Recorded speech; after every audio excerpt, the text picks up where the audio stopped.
हम सब ने बचपन से भगत सिंह का नाम सुना है, आजादी का दीवाना, जो हंसते हंसते फांसी पर झूल गया। किताबों में, फिल्मों में और भाषणों में बताया गया है कि भगत सिंह एक ऐसा नौजवान था जिसने इनकलाब जिंदाबाद का नारा देकर अंग्रेजों को खिलाफ बगावत छेड़ दी। हम सब ने किताबों में पढ़ा है शहीद भगत सिंह, लेकिन क्या हम जानते हैं कि वो इतने छोटे एज में ऐसा सोच कैसे पाए? क्यों एक मासूम लड़का जो कभी किसान बन सकता था, जिसने कॉलेज में पढ़ाई की, वो अचानक क्रांतिकारी बन गया? क्या चीज थी जिसने उसके अंदर वो आग जला दी कि उसे अपनी जान तक की परवाह न रही?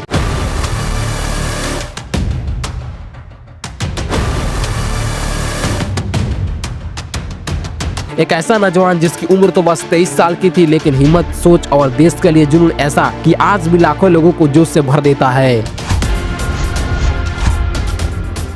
28 सितंबर साल 1907 की वो सुबह थी जब लायलपुर के बंगा गांव में एक घर से रोने की आवाज आई। लेकिन यह किसी आम बच्चे के जन्म की खुशी नहीं थी। यह एक ऐसा बच्चे का जन्म था जिसके पिता किशन सिंह और चाचा अजीत सिंह उस वक्त अंग्रेजों की जेल में बंद थे। विद्यावती ने जब अपने बेटे को गोद में उठाया तो उनकी आंखों में आंसू थे, खुशी के भी और दर्द के भी। फैमिली ने बच्चे का नाम रखा भगत सिंह। भगत यानी भक्त और सिंह यानी शेर। लेकिन किसी को नहीं पता था कि यह शेर एक दिन पूरे हिंदुस्तान की आवाज बन जाएगा। भगत सिंह का बचपन किसी आम बच्चे जैसा नहीं था। जब दूसरे बच्चे खेल खेल रहे होते थे, तब छोटा भगत अपने दादा अर्जन सिंह की गोद में बैठकर क्रांति की कहानियां सुन रहा होता था। उनके घर में हर रोज आजादी की बात होती थी। उनके चाचा अजीत सिंह और स्वर सिंह गद्दर पार्टी के मेंबर थे। स्वर सिंह को तो अंग्रेजों ने फांसी पर चढ़ा दिया था। यह फैमिली सिर्फ आजादी के बारे में बातें नहीं करता था, बल्कि अपनी जान की कुर्बानी देने को तैयार रहता था। भगत सिंह जब सिर्फ 2 साल के थे, तब उन्होंने अपने बड़ों को खेत में बंदूकें बोते देखा था। जी हाँ, बंदूकें। नन्हे भगत ने पूछा था, आप क्या बो रहे हैं? तो उनके पिता ने मुस्कुराते हुए कहा था, हम बंदूकें बो रहे हैं बेटा, ताकि जब ये पौधे बड़े हो तो हमें अंग्रेजों से लड़ सके। यह मजाक नहीं था, यह एक क्रांतिकारी फैमिली की सच्चाई थी जो हर पल, हर सांस में आजादी का सपने देखता था। लेकिन भगत सिंह की असली क्रांति तब शुरू हुई जब वह सिर्फ 12 साल के थे। 13 अप्रैल साल 1919 का वो दिन जिसने पूरे हिंदुस्तान को हिला दिया। जालियांवाला बाग में जनरल डायर ने निहत्थे मासूम लोगों पर गोलियों की बारिश कर दी थी। औरतें, बच्चे, बूढ़े, किसी को नहीं बख्शा गया। हजारों लोग मारे गए। जब 12 साल के भगत सिंह ने यह न्यूज सुनी तो उनके भीतर कुछ टूट गया। वो अपने पिता से जिद करने लगे कि उन्हें अमृतसर जाना है, उन्हें जालियांवाला बाग देखना है। पिता ने मना किया, लेकिन भगत नहीं माने। आखिरकार वो अमृतसर पहुंच ही गए। जब उन्होंने जालियांवाला बाग की वो जमीन देखी तो खून से लाल थी, तो उनकी आंखों में आंसू आ गए। लेकिन ये कमजोरी के आंसू नहीं थे, ये गुस्से के आंसू थे, यह बदले की आग के आंसू थे। नन्हे भगत ने वहाँ की खून से सनी मिट्टी अपने हाथों में भर ली और उसे एक बोतल में रख लिया। घर लौटकर उन्होंने अपनी बहन अमर कौर के साथ उस मिट्टी पर फूल चढ़ाए, जैसे किसी शहीद को श्रद्धांजलि देते हैं। उस दिन से भगत सिंह बदल गए। वो अब सिर्फ एक बच्चा नहीं रह गया था, उनके भीतर एक क्रांतिकारी जन्म ले चुका था। जब साल 1920 में महात्मा गांधी ने नॉन कॉपरेशन मूवमेंट शुरू किया तो 13 साल का भगत अपने स्कूल की किताबें जला रहा था। वो विदेशी कपड़े जला रहा था। उनके भीतर गांधी जी के प्रति बहुत सम्मान था। उन्हें लगता था कि गांधी जी भारत को आजाद करा देंगे। लेकिन फिर साल 1922 में चौरी चौरा की घटना हुई। जब भीड़ ने पुलिस थाने में आग लगा दी और कुछ पुलिस वाले मारे गए तो गांधी जी ने पूरा मूवमेंट वापस ले लिया। 15 साल के भगत सिंह को यह बात समझ नहीं आई। उन्होंने अपनी किताबें जलाई, अपने सपने दांव पर लगाए और गांधी जी ने सिर्फ इसलिए मूवमेंट खत्म कर दिया क्योंकि कुछ लोग ने हिंसा कर दी। भगत के मन में सवाल उठने लगे, क्या अहिंसा से सच में आजादी मिल सकती है? क्या अंग्रेजों को प्यार से समझाया जा सकता है जब वो जालियांवाला बाग जैसे कत्लेआम कर रहे हो? भगत सिंह अब एक नई दिशा में बढ़ने लगे। वो लाहौर के नेशनल कॉलेज में पढ़ने लगे जो लाला लाजपत राय ने खोला था। यह कॉलेज किसी आम कॉलेज जैसा नहीं था। यहाँ क्रांति की बातें होती थी। यहाँ नौजवान भारत के सपने देखे जाते थे। भगत सिंह ने यहाँ ढेर सारी किताबें पढ़ी, मार्क्स, लेनिन, ट्रोट्स्की की किताबें। वो सोशलिज्म के बारे में पढ़ने लगे। उन्हें समझ आने लगा कि आजादी सिर्फ अंग्रेजों को भगाने का नाम नहीं है। असली आजादी तब मिलेगी जब गरीब मजदूरों और किसानों का एक्सप्लॉयटेशन खत्म होगा। 16 साल की एज में भगत सिंह के घर वालों ने उनकी शादी करवाने की सोची, लेकिन भगत ने साफ मना कर दिया। उन्होंने अपने पिता को एक लेटर लिखी और घर छोड़कर भाग गए। लेटर में लिखा था, मेरी जिंदगी अब जिंदगी की लड़ाई के लिए समर्पित है, मैं शादी नहीं कर सकता। यह कोई आम टीनेजर नहीं था जो घर से भाग रहा था। यह एक ऐसा नौजवान था जिसने अपनी पूरी जिंदगी देश को दे दी थी। भगत सिंह अब नौजवान भारत सभा के मेंबर बन गए थे। वह युवाओं को ऑर्गेनाइज कर रहे थे। वह उन्हें समझा रहे थे कि अंग्रेजों से लड़ने के लिए सिर्फ वेपन नहीं बल्कि विचार भी जरूरी है। वो पंजाबी और उर्दू न्यूज़पेपर्स में लिखने लगे। कीर्ति मैगजीन में उनके लेख छपते थे। वो अलग अलग नामों से लिखते थे, बलवंत, रणजीत, विद्रोही। साल 1926 में भगत सिंह हिंदुस्तान रिपब्लिकन एसोसिएशन में शामिल हो गए। यह ऑर्गेनाइजेशन हथियारबंद क्रांति में विश्वास करता था, लेकिन भगत सिंह को लगता था कि सिर्फ अंग्रेजों को मारना काफी नहीं है। उन्हें लगता था कि आजादी के साथ साथ सोशलिज्म भी जरूरी है। साल 1928 में उन्होंने चंद्रशेखर आजाद, सुखदेव और राजगुरु के साथ मिलकर इस ऑर्गेनाइजेशन का नाम बदलकर हिंदुस्तान सोशलिस्ट रिपब्लिकन एसोसिएशन कर दिया। अब यह सिर्फ आजादी की लड़ाई नहीं थी, यह एक ऐसे भारत का सपना था जहां अमीर गरीब का भेद नहीं होगा, जहां मजदूर और किसान का एक्सप्लॉयटेशन नहीं होगा। भगत सिंह के भीतर एक और बड़ा बदलाव आ रहा था। वह धीरे धीरे नास्तिक बन रहे थे। उन्हें लगता था कि धर्म लोगों को बांटता है। हिंदू मुस्लिम की लड़ाइयाँ उन्हें बेहद तकलीफ देती थी। उन्होंने लिखा, हम भारतीय क्या कर रहे हैं? पीपल की एक टहनी टूट जाती है तो हिंदुओं की भावना आहत हो जाती है। कागज की मूर्तियाँ, ताजिए का एक कोना टूट जाता है तो अल्लाह का गुस्सा आ जाता है। इंसानों की जानवरों से ज्यादा वैल्यू होनी चाहिए, और फिर भी भारत में पवित्र जानवर के नाम पे एक दूसरे का सिर फोड़ देते हैं। भगत सिंह के लिए सबसे बड़े इंस्पिरेशन करतार सिंह सराबा थे। सराबा गद्दार पार्टी के मेंबर थे, जिन्हें सिर्फ 19 साल की एज में साल 1915 में फांसी दे दी गई थी। भगत सिंह उस वक्त सिर्फ 8 साल के थे, लेकिन सराबा की मार्टिरम ने उन पर गहरा असर डाला। भगत सिंह हमेशा सराबा की पिक्चर अपने जेब में रखते थे। जब उन्हें अरेस्ट किया गया तो उनकी जेब से सराबा की पिक्चर मिली थी। भगत सिंह कहते थे, सराबा मेरे हीरो है। उन्होंने 19 साल की एज में वो कर दिखाया जो बहुत कम लोग अपनी पूरी जिंदगी में कर पाते हैं। अब भगत सिंह सिर्फ किताबें पढ़ने वाले नौजवान नहीं रह गए थे, वो एक पक्के क्रांतिकारी बन चुके थे। उनके भीतर आग थी, अंग्रेजों के खिलाफ, अन्याय के खिलाफ, एक्सप्लॉयटेशन के खिलाफ। लेकिन यह आंधी आग नहीं थी, यह एक सोची समझी पढ़ी लिखी आग थी। भगत सिंह जानते थे कि क्रांति सिर्फ बम और पिस्तौल से नहीं होती, क्रांति विचारों से होती है, और उनके विचार बहुत साफ थे। भारत को न सिर्फ अंग्रेजों से आजाद होना है, बल्कि हर तरह के एक्सप्लॉयटेशन से आजाद होना है। साल 1920 आ गया था। भगत सिंह अब 21 साल के हो चुके थे। उनकी नजर में एक अजीब सी चमक थी। यह किसी आम नौजवान की चमक नहीं थी, यह एक ऐसे आदमी की चमक थी जो जानता था कि उसकी जिंदगी बहुत छोटी होने वाली है, लेकिन उसका असर हमेशा रहेगा।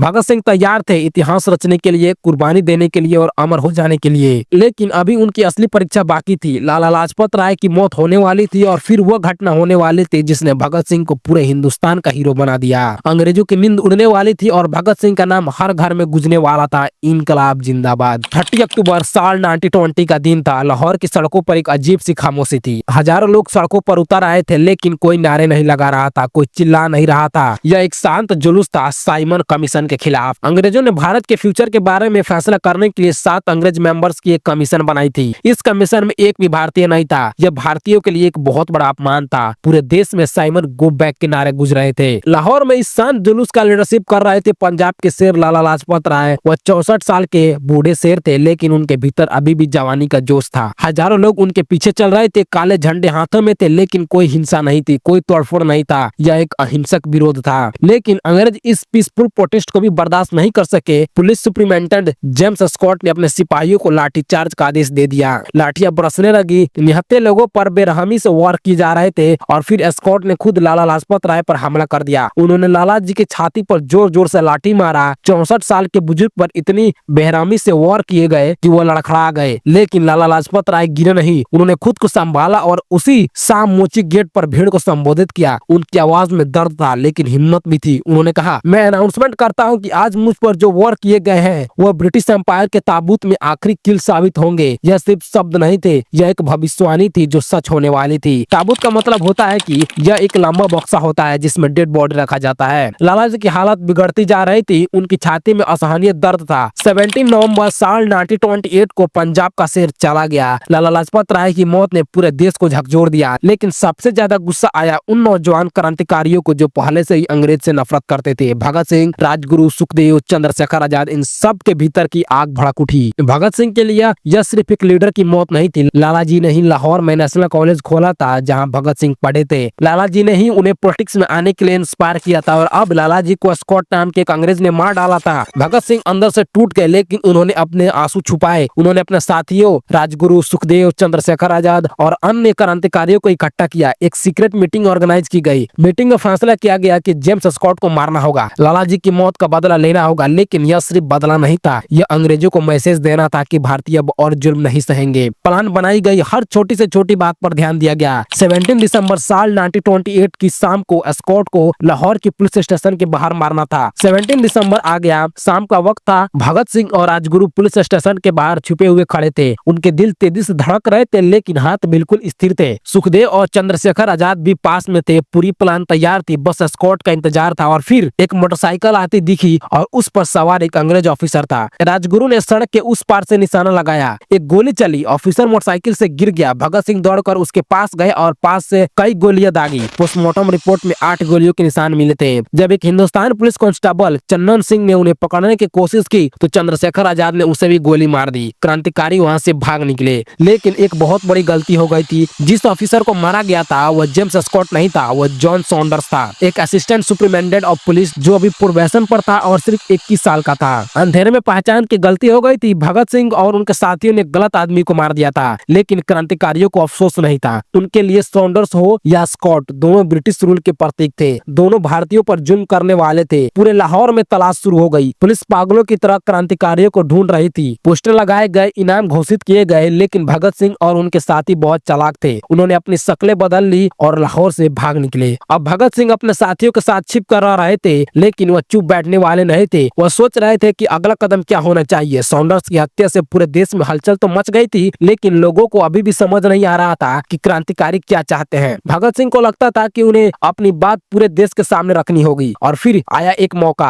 अंग्रेजों ने 2 बिल पास किए, पब्लिक सेफ्टी बिल और ट्रेड डिस्प्यूट्स बिल। ये बिल बनाए गए थे भारतीयों को और ज्यादा दबाने के लिए, मजदूरों के अधिकार छीनने के लिए। भगत सिंह ने अपने साथियों के साथ एक बहुत बड़ी और खतरनाक प्लान बनाई। वह सेंट्रल लेजिस्लेटिव असेंबली में बम फेंकेंगे, लेकिन यह बम किसी को मारने के लिए नहीं था। भगत सिंह फ्रेंच एनेकिस्ट ऑगस्ट वेला से इंस्पायर्ड थे, जिन्होंने साल 1893 में फ्रेंच चैम्बर ऑफ डिप्टीज में बम फेंका था। वेला को फांसी दे दी गई थी, लेकिन उनका मैसेज पूरी दुनिया में फैल गया था। भगत सिंह भी यही करना चाहते थे, अंग्रेजों को और पूरी दुनिया को बताना कि भारतीय अब और जुल्म नहीं सहेंगे। पहले योजना यह थी कि सुखदेव और बटुकेश्वर दत्त बम फेंकेंगे और भगत सिंह रूस चले जाएंगे, लेकिन भगत सिंह नहीं माने। उन्होंने कहा, मैं इस मिशन में जरूर शामिल होना चाहता हूँ, यह मेरी जिम्मेदारी है। आखिरकार तय हुआ कि भगत सिंह और बटुकेश्वर दत्त साथ में बम फेंकेंगे। 8 अप्रैल साल 1920 की दोपहर का समय था। सेंट्रल लेजिस्लेटिव असेंबली में मीटिंग चल रही थी। चेयरमैन विठल भाई पटेल ट्रेड डिस्प्यूट बिल पर अपना फैसला सुनाने वाले थे। हॉल में मोतीलाल नेहरू, सरदार वल्लभ भाई पटेल, मोहम्मद अली जिन्ना, मदन मोहन मालवीय और खुद जॉन साइमन भी मौजूद थे। किसी को नहीं पता था कि कुछ ही पलों में हिस्ट्री बदलने वाला है। ठीक 12:30 बजे विजिटर्स गैलरी से 2 धमाके हुए। धुआं भर गया पूरे हॉल में और फिर गुजी वो आवाज जो हमेशा के लिए अमर हो जाने वाली थी, इनकलाब जिंदाबाद, इंपेरियलिज्म का नाश हो, दुनिया के मजदूर एक हो। भगत सिंह और बटुकेश्वर दत्त आसमान से पर्चे बरसा रहे थे। उन पर्चों में लिखा था, बहरों को सुनने के लिए बहुत तेज आवाज की जरूरत होती है। पूरी असेंबली में भगदड़ मच गई। जॉन शूटर और बी दलाल घायल हो गए। कुछ और लोगों को भी मामूली चोटें आई, लेकिन किसी की मौत नहीं हुई और यह जानबूझकर किया गया था। भगत सिंह ने बम इस तरह से फेंका था कि खाली जगह पर गिरे। उनका मकसद किसी को मारना नहीं था, उनका मकसद था अपनी बात पूरी दुनिया के सामने रखना। और फिर भगत सिंह और बटुकेश्वर दत्त ने वो किया जो किसी ने सोचा भी नहीं था। वो भागे नहीं, उन्होंने खुद को अरेस्ट करवा लिया। वो हाथ ऊपर करके खड़े हो गए। यह उनके प्लान का हिस्सा था। वो कोर्ट में अपनी बात रखना चाहते थे। वह दुनिया को बताना चाहते थे कि वह क्यों लड़ रहे हैं। पुलिस ने उन्हें पकड़ लिया। पूरे देश में सनसनी फैल गई। भगत सिंह का नाम हर न्यूज़पेपर की हेडलाइंस में था। लोग उन्हें हीरो मानने लगे। नौजवान के दिलों में भगत सिंह के लिए जगह बन गई। वह सिर्फ एक क्रांतिकारी नहीं रह गए थे, वह एक प्रतीक बन गए थे बहादुरी का, साहस का और अन्याय के खिलाफ लड़ने का। मई साल 1929 में ट्रायल शुरू हुआ। बटुकेश्वर दत्त के लिए आसफ अली वकील बने, लेकिन भगत सिंह ने खुद अपना केस लड़ने का फैसला किया। कोर्टरूम में भगत सिंह ने ऐसे स्टेटमेंट दिए जो हिस्ट्री में हमेशा के लिए दर्ज हो गए। उन्होंने कहा, बम और पिस्तौल से क्रांति नहीं होती, क्रांति की तलवार विचारों के शान पत्थर पर तेज होती है। उन्होंने समझाया कि उन्होंने असेंबली में बम इसलिए नहीं फेंका कि वो किसी को मारना चाहते थे, उन्होंने यह इसलिए किया क्योंकि अंग्रेजों ने भारतीय की आवाज को दबा दिया था। कांग्रेस के लीडर असेंबली में बोल रहे थे, लेकिन अंग्रेज सुन नहीं रहे थे। मजदूरों और किसानों का एक्सप्लॉयटेशन हो रहा था, लेकिन किसी को फर्क नहीं पड़ रहा था। इसीलिए बहरों को सुनने के लिए तेज आवाज की जरूरत थी। जून साल 1929 में फैसला आया। भगत सिंह और बटुकेश्वर दत्त दोनों को आजीवन कारावास की सजा सुनाई गई। उन्हें लाहौर सेंट्रल जेल में भेज दिया गया, लेकिन यहीं से शुरू होने वाली थी एक और लड़ाई, जेल के अंदर की लड़ाई। जेल में भगत सिंह और दूसरे क्रांतिकारियों के साथ बहुत बुरा व्यवहार किया जाता था। उन्हें आम क्रिमिनल्स की तरह रखा जाता था। खाना बहुत खराब मिलता था। उन्हें किताबें पढ़ने नहीं दी जाती थी। उनसे मजदूरी करवाई जाती थी। यह सब भगत सिंह के लिए बर्दाश्त से बाहर था। वो पॉलिटिकल कैदी थे, आम क्रिमिनल नहीं। उन्हें सम्मान के साथ रखा जाना चाहिए था। भगत सिंह ने फैसला किया कि वो हंगर स्ट्राइक करेंगे। यह सिर्फ उनके स्ट्राइक नहीं थी, यतीन दास, सुखदेव, राजगुरु और कई दूसरे क्रांतिकारी भी उनके साथ शामिल हो गए। उनकी मांगे साफ थी। पॉलिटिकल कैदियों को यूरोपियन कैदियों की तरह व्यवहार मिलना चाहिए। उन्हें किताब पढ़ने दी जानी चाहिए। उन्हें अच्छा खाना मिलना चाहिए और उनसे मजदूरी नहीं करवानी जानी चाहिए। स्ट्राइक शुरू हो गई। दिन बीतते गए। भगत सिंह और उनके साथी कमजोर होते जा रहे थे, उनका वजन गिर रहा था, लेकिन उन्होंने हार नहीं मानी। 63 दिन तक यह स्ट्राइक चली। पूरे देश में इसकी खबर फैल गई, लोग सड़कों पर उतर आए। कांग्रेस के लीडर्स ने भी गवर्नमेंट पर प्रेशर डाला और फिर गवर्नमेंट को झुकना पड़ा। उन्होंने हंगर स्ट्राइक करने वालों की ज्यादातर मांगे मान ली, लेकिन इस स्ट्राइक में एक शहीद भी हुआ। यतीन दास 63 दिनों की हंगर स्ट्राइक के बाद 13 दिसंबर साल 1929 को शहीद हो गए। उनकी मौत ने पूरे देश को झकझोर दिया। भगत सिंह बहुत दुखी थे। यतीन दास उनके करीबी साथी थे, लेकिन यतीन का मरना बेकार नहीं गया। उनकी कुर्बानी ने भगत सिंह और क्रांतिकारियों को और भी मजबूत बना दिया। जेल में भगत सिंह पढ़ते रहे, लिखते रहे। उन्होंने मार्क्स, लेनिन, ट्रॉट्स्की की किताबें पढ़ी। वो नास्तिकता पर लिख रहे थे। उन्होंने अपना सबसे फेमस आर्टिकल में मैं नास्तिक क्यों हूँ जेल में ही लिखा। इस लेख में उन्होंने समझाया कि वो भगवान में क्यों विश्वास नहीं करते। उन्होंने लिखा कि धर्म लोगों को बांटता है और क्रांति में रुकावट डालता है। लेकिन अभी भगत सिंह की असली परीक्षा बाकी थी। सॉन्डर्स हत्याकांड की इन्वेस्टिगेशन चल रही थी और जल्द ही पुलिस को सबूत मिलने वाले थे कि भगत सिंह, राजगुरु और सुखदेव ही सॉन्डर्स के हत्यारे थे। एक नया मुकदमा शुरू होने वाला था, लाहौर कंस्पिरेसी केस, और इस केस की सजा मौत थी। भगत सिंह जानते थे कि उनका समय अब बहुत कम बचा है, लेकिन उन्हें कोई डर नहीं था। वह मौत को गले लगाने के लिए तैयार थे। उनका मकसद था अमर हो जाना, लेजेंड बन जाना, और वो यह करने वाले थे। फांसी का फंदा उनका इंतजार कर रहा था, लेकिन उससे पहले एक और महान परीक्षा आने वाली थी। एक ऐसी कोर्ट जो पूरी दुनिया देखने वाली थी, एक ऐसा ट्रायल जो हिस्ट्री बन जाने वाला था। भगत सिंह की कहानी अभी खत्म नहीं हुई थी। अभी तो सबसे बड़ा चैप्टर बाकी था, फांसी का चैप्टर, मार्टिरडम का चैप्टर, अमरता का चैप्टर। साल 1930 का साल आया। भगत सिंह अब सॉन्डर्स हत्याकांड के भी आरोपी बना दिए गए थे। अंग्रेजों को पता चल गया था कि भगत सिंह, राजगुरु और सुखदेव ही सॉन्डर्स के हत्यारे थे। अब शुरू हुआ लाहौर कंस्पिरेसी केस का मुकदमा। यह सिर्फ एक मुकदमा नहीं था, यह एक नाटक था जिसमें अंग्रेज फैसला पहले ही कर चुके थे। 1 मई साल 1930 को वायसराय लॉर्ड इरविन ने एक स्पेशल ऑर्डिनेंस जारी किया। उन्होंने एक स्पेशल ट्राइब्यूनल बनाया ताकि मुकदमा जल्दी खत्म हो सके। यह लीगल प्रोसेस के खिलाफ था, लेकिन अंग्रेजों को कोई फर्क नहीं पड़ता था। वह जल्द से जल्द भगत सिंह को फांसी देना चाहते थे। 5 मई साल 1930 को ट्रायल शुरू हुआ। भगत सिंह और उनके 27 साथियों पर मुकदमा चलाया जा रहा था, लेकिन भगत सिंह डरे नहीं। उन्होंने कोर्ट को अपना मंच बना लिया। उन्होंने जोरदार स्पीच दिए। उन्होंने अंग्रेजों के जुर्म के बारे में बताया। उन्होंने समाजवाद की बात की। पूरे देश उनके स्टेटमेंट पढ़ रहा था। 7 अक्टूबर साल 1930 को फैसला आया। भगत सिंह, राजगुरु और सुखदेव तीनों को फांसी की सजा सुनाई गई। यह 300 पन्नों का फैसला था, लेकिन यह सच में जस्टिस नहीं था। यह एक पहले से तय किया हुआ फैसला था। भगत सिंह को पता था कि यह होने वाला है। उन्होंने हंसते हुए फैसला सुना। जब फांसी की सजा सुनाई गई तो पूरे देश में हंगामा मच गया। हर तरफ विरोध हो रहा था। लोग सड़कों पर उतर आए। अंग्रेजों के नेता गांधी जी से गुजारिश कर रहे थे कि वो भगत सिंह को बचाए। गांधी जी उस वक्त अंग्रेजों से बातचीत कर रहे थे, लेकिन गांधी जी भगत सिंह को नहीं बचा पाए। 23 मार्च साल 1931 की शाम का समय था। फांसी 24 मार्च को सुबह होने वाली थी, लेकिन अंग्रेजों ने डर से फांसी 11 घंटे पहले कर दी। शाम 7:30 बजे का समय तय किया गया। उस दिन सुबह भगत सिंह के पिता किशन सिंह जेल आए थे। उन्होंने बताया कि कल फांसी होगी, लेकिन भगत सिंह उस रात की फांसी पर चढ़ने वाले थे। जेल में भगत सिंह शांति से किताब पढ़ रहे थे, लेनिन की जीवनी। जब जेलर ने आकर कहा कि चलने का वक्त आ गया है, तो भगत सिंह ने कहा, रुको, मुझे कुछ पन्ने और पढ़ने दो। एक क्रांतिकारी दूसरे क्रांतिकारी से मिलने जा रहा है। उन्होंने किताबें खत्म की और फिर कहा, चलो। भगत सिंह, राजगुरु और सुखदेव तीनों अपनी कोठरी से बाहर आए। उन्होंने एक दूसरे को गले लगाया। फिर तीनों ने एक दूसरे के हाथ पकड़ लिए। बीच में भगत सिंह, बाई और सुखदेव और दाई और राजगुरु। और फिर वो गाने लगे, दिल से निकलेगी ना मर कर भी वतन की उल्फत, मेरी मिट्टी से भी खुशबू ए वफा आएगी। तीनों फांसी के मंच की ओर बढ़े जा रहे थे। उनके चेहरे पर कोई डर नहीं था, वह मुस्कुरा रहे थे। भगत सिंह ने ब्रिटिश ऑफिसर से कहा, मिस्टर मजिस्ट्रेट, आप खुशकिस्मत है कि आज आप देख सकते हैं कि भारतीय क्रांतिकारी अपने महान आइडियल के लिए कितनी खुशी से मौत को गले लगा सकते हैं। तीनों ने खुद को अपने गले में फंदा डाला। कोई डर नहीं, कोई हिचकिचाहट नहीं। शाम 7:33 पर तीनों शहीद हो गए। भगत सिंह उस वक्त सिर्फ 23 साल 5 महीने और 26 दिन के थे, लेकिन अंग्रेजों को डर था कि लोग भगत सिंह की लाश को देखने के लिए भीड़ लगाएंगे। इसलिए उन्होंने एक बहुत ही घिनौना काम किया। तीनों की लाश को काट कर टुकड़े कर दिया गया और बोरे में भर दिया गया। फिर उन बोरों को रात के अंधेरे में सतलज नदी के किनारे ले जाकर जला दिया गया। जब यह खबर फैली तो पूरे देश में आग लग गई। लोग गुस्से में थे, दुखी थे, लेकिन भगत सिंह का सपना पूरा हो गया था। वो अमर हो गए थे। उनका नाम हर घर में गूंजने लगा, शहीद भगत सिंह। भगत सिंह की शहीद बेकार नहीं गई। उनकी कुर्बानी ने पूरे देश को जगा दिया। नौजवानों ने क्रांति का रास्ता अपनाया। अंग्रेजों के खिलाफ लड़ाई और तेज हो गई और 16 साल बाद साल 1947 में भारत आजाद हुआ।